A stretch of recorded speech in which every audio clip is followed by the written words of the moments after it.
BJP के नेता किस हद तक कानून व्यवस्था की धज्जियां उड़ाते हैं, खुलेआम सरेआम मुसलमानों को गालियां देते हैं, उनको जिहादी बताते हैं और फिर उसका वीडियो बनाकर सोशल मीडिया पर डालते हैं और खुलेआम धमकी देते हैं कि हिम्मत है तो कार्रवाई करके देखिए। ये ताकत उनको मिलती कहां से है? सबसे बड़ा सवाल यह है। सत्ता में होने का मतलब यह नहीं होता कि आप बदतमीजी की हद से गुजर जाएंगे। और फिर सबसे बड़ा सवाल यह है कि जिन पर जिम्मेदारी है कि ऐसे बदतमीज नेताओं पर लगाम लगाएं, उन तक शायद ये आवाजें पहुंचती नहीं हैं या पहुंचने के बाद वो अपने कानों को बंद कर लेते हैं, देखना मुनासिब नहीं समझते। बीजेपी की नेता नाजिया खान ने इंडिगो स्टाफ के साथ बदतमीजी की। सिर्फ बदतमीजी नहीं की बल्कि मुसलमानों को जिहादी बताया, मुसलमानों के खिलाफ नफरत उड़ेली, मुसलमानों को लेकर जिस तरह के नफरती बोल बोले वो इस देश के भीतर बढ़ती नफरत, टूटती इंसानियत, बिखरते शब्द, उन तमाम चीजों का एहसास कराती। इंडिगो के कर्मचारियों को गाली देकर बीजेपी की माइनॉरिटी सेल की यह महिला जिहादी अब्दुल और अब्दुल्ला कहकर धमकियां दे रही थी और अपनी सस्ती लोकप्रियता बटोर रही थी, वीडियो बनाकर राजनीति में चमकने की कोशिश कर रही थी। इस पर आरजेडी की नेता कंचन यादव ने लिखा कि इंडिगो ने बीजेपी को भर भर के पैसा दिया। आलम यह हुआ कि मोदी सरकार इंडिगो की मनमर्जी पर कोई दबाव नहीं बना पाई। अब मसला अलग है। यहां इंडिगो के कर्मचारियों को गाली देकर बीजेपी की माइनॉरिटी सेल की महिला जिहादी अब्दुल और अब्दुल्ला कहकर धमकियां देकर अपनी सस्ती राजनीति चमका रही है। अगर इंडिगो इस पर कार्रवाई नहीं करेगा तो समझ लीजिए बीजेपी में बैठे तमाम नफरती लोग अपनी सस्ती लोकप्रियता और सस्ती राजनीति चमकाने के लिए इंडिगो में आतंक फैला देंगे।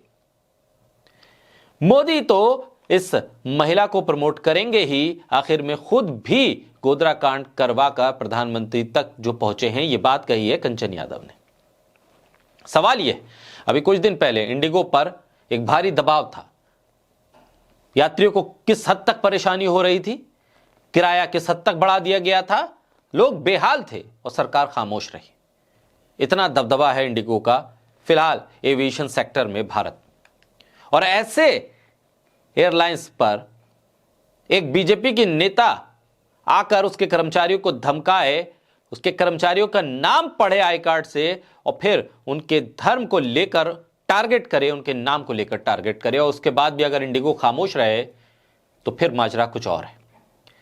महिला को इंडिगो कर्मचारी की कोई बात पसंद नहीं आई, शायद काम करने का कोई तरीका पसंद नहीं आया। आप उस पर आपत्ति जता सकती थी, आप जो हायर अथॉरिटी होती है वहां तक कंप्लेंट कर सकती थी, लेकिन महिला चिल्ला चिल्ला कर यह कह रही थी कि तुम यहीं खड़े रहोगे अब्दुल्ला खान अब्दुल। यानी उस महिला को उसके काम से नहीं बल्कि उनके नाम से परेशानी थी। अगर इसके बाद भी इंडिगो कार्रवाई नहीं करता तो इसका मतलब यह है कि पैसे की लूट में इंडिगो को छूट है।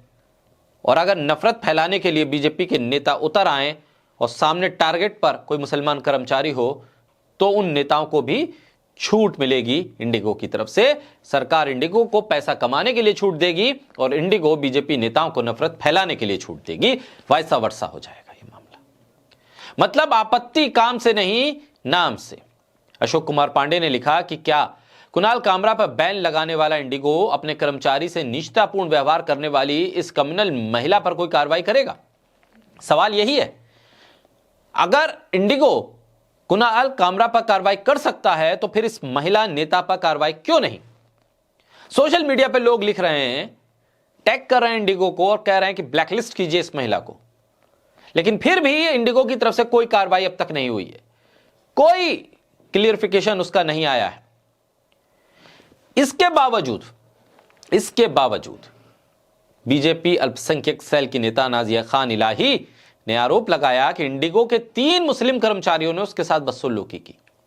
एक वीडियो बकायदा जारी किया और कहा कि इंडिगो कार्रवाई करके तो दिखाए, हिम्मत है तो कार्रवाई करके दिखाए।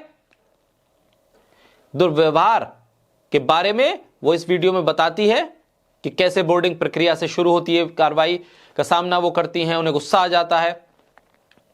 लेकिन हद यह है कि इस देश के मुसलमानों को आपत्तिजनक शब्दों के साथ वो इस वीडियो में नाम ले रही है और फिर भी इंडिगो खामोश है। उससे बड़ा सवाल यह है कि पुलिस प्रशासन कहां है? नफरत फैलाने, आपत्तिजनक शब्दों का इस्तेमाल करने, देश के माहौल को खराब करने के लिए कोई कार्रवाई, कोई एफआईआर अब तक नहीं। इंडिगो के मालिक को सीधे धमका रही हैं और इंडिगो के मालिक को भारत और पाकिस्तान दोनों के मुसलमान समर्थकों की बात सुननी चाहिए, ये कह रही हैं।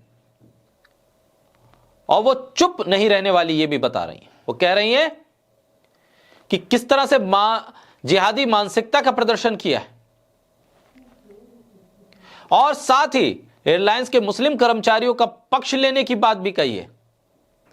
उन्होंने कहा कि धमकाया जा रहा है और यह कहा जा रहा है कि आप अपना बयान डिलीट कीजिए।